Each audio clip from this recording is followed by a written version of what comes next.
ومن أحسن قولا ممن دعا إلى الله وعمل صالحا وقال إنني من المسلمين.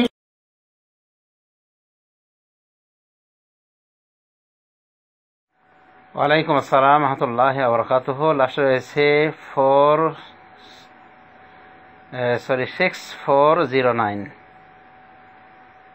ভাই আপনি প্রশ্ন করেছেন, আপনার প্রশ্ন মূলত দুটি। একটি প্রশ্ন যে ফরজ সালাতের পর যে জিকির আজকারগুলি আমরা পড়ে থাকি, পাঠ করে থাকি, এই জিকির আজকারগুলি কি সুন্নাহ নফলের ক্ষেত্রে পড়তে পারবো কিনা, অর্থাৎ সুন্নাহ এবং নফলের শেষে পড়া যাবে কিনা। হ্যাঁ ভাই, এ বিষয়ে বলা যায় যে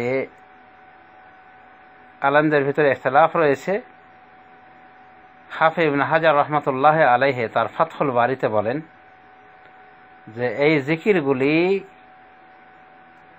জিকিরগুলিকে জমহুর উলামায়ে দ্বীন ফরজ নামাজের সাথে খাস মনে করেন। এরপর তিনি বলেন কিছু জিকির রয়েছে একবারে ফরজ সালাতের কথাই বলা হয়েছে। যেমন দেখেন আয়াতুল কুরসির ফজিলত, সেখানে বলা হয়েছে মান করা আয়াতুল কুরসি দুবরা কুল্লে সালাতিন মাকতুবাহ লাম ইয়ামনাহু মিন দুখুলিল জান্নাতি ইল্লাল মাউত। যে ব্যক্তি আয়াতুল কুরসি পাঠ করবে ফরজ সালাতের পর, প্রত্যেক ফরজ সালাতের পর, তাকে জান্নাতে যেতে বাধা একমাত্র তার মৃত্যু ছাড়া আর কিছু নাই। তো এখানে ফরজের কথা বলা হয়েছে। ইবনে হিব্বান বর্ণনা করেছেন তার একটি কিতাবে হাদিসটিকে, এবং আরো অন্যান্য ইমামগণ বর্ণনা করেছেন, এবং হাদিসটিকে আল্লামা নাসিরউদ্দিন আল আলবানী তার সিলসিলাতুল আহাদিস আস-সাহিহার ভিতরে, অন্যভাবে আরো বিভিন্ন কিতাবের ভিতরে হাদিসটিকে বিশুদ্ধ বলেছেন। তো এখানে ফরজ সালাতের কথাই বলা হয়েছে। তো অধিকাংশ জিকির আজকারের ক্ষেত্রে দেখা যায় যে ফরজ সালাতের ইঙ্গিত রয়েছে, হয় স্পষ্ট বলা হয়েছে অথবা মানে ভাবভঙ্গিতে প্রমাণ হয়েছে যে এগুলি ফরজ সালাতের পরের জিকির। তো হাফিজ ইবনে হাজার রহমতুল্লাহ আলাইহি বলছেন যে যেসব জিকিরের ভিতরে ফরজ সালাতের কথা বলা হয়েছে আর যেসব জিকিরের ভিতরে ফরজ সালাতের কথা বলা হয়নি, আমভাবে বলা হয়েছে, তো উনি বলেন যে জমহুর উলামায়ে দ্বীন এই জিকিরগুলিকে ফরজ সালাতের ক্ষেত্রে প্রযোজ্য মনে করেছেন। এমনকি যে হাদিসগুলির ভাবভঙ্গি আম, যে কোনো সালাতের পরে জিকিরের কথা এসেছে, তারা মনে করেন যে কোনো সালাত বলতে ফরজ সালাত। এভাবে হাফিজ ইবনে হাজার তিনি তার ফাতহুল বারীতে উল্লেখ করেছেন। তার কথা থেকে, তার তথ্য থেকে আমরা জানতে পারলাম যে জমহুর উলামায়ে দ্বীন, এই উম্মতের অধিকাংশ উলামায়ে দ্বীন ফরজ সালাতের এই জিকিরগুলিকে ফরজ সালাতের সাথে খাস মনে করেন। পক্ষান্তরে কিছু আলেম মনে করেন যে না, নফল সালাতে, সুন্নাহ সালাতের ভিতরে এই জিকিরগুলি প্রযোজ্য। তবে জমহুর উলামায়ে দ্বীনের সাথে আশা করি এখানে হক রয়েছে।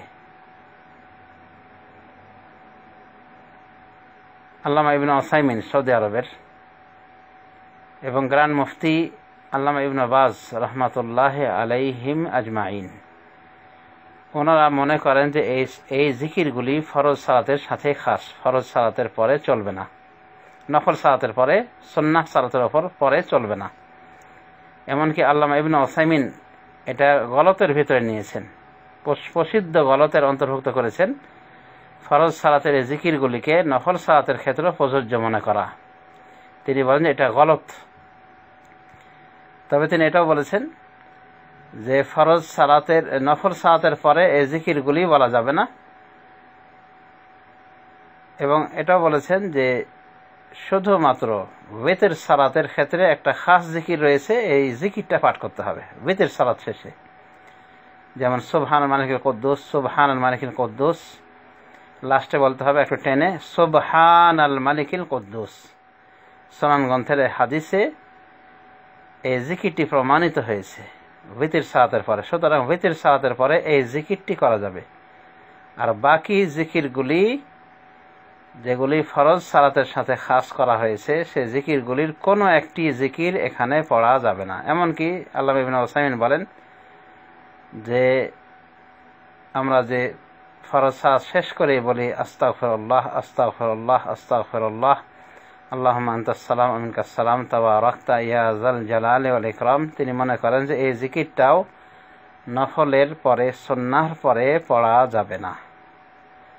তবে আগেই বললাম যে জমহুর উলামায়ে দ্বীন তারাই খাস মনে করে থাকেন এই জিকিরগুলিকে ফরজ সালাতের সাথে। পক্ষান্তরে কিছু আলেম তারা আম মনে করে থাকেন নফলের ক্ষেত্রে।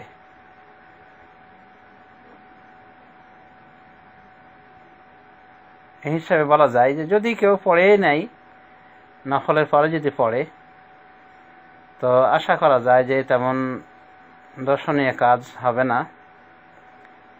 তবে তার জন্য মাসনুন তরিকা হলো যে এই জিকিরগুলি ফরজ সালাতের পরেই করবে। এ থেকে একটা বিষয় আমরা বুঝতে পারলাম ভুল, যে অনেক ভাই রয়েছে দেশি তরিকায় কি করে, ফরজ সালাত শেষ একেবারে লাফ মেরে উঠে দাঁড়িয়ে গেছে, উঠে দাঁড়িয়ে কি করে, সুন্নাতে দাঁড়িয়ে যায়, সুন্নাতের পরে তখন আস্তে আস্তে জিকিরগুলি করছে। তো এই জিকিরগুলি কিসের পরে হলো, ফরজ সালাতের পরে হলো না নফল সালাতের পরে হলো?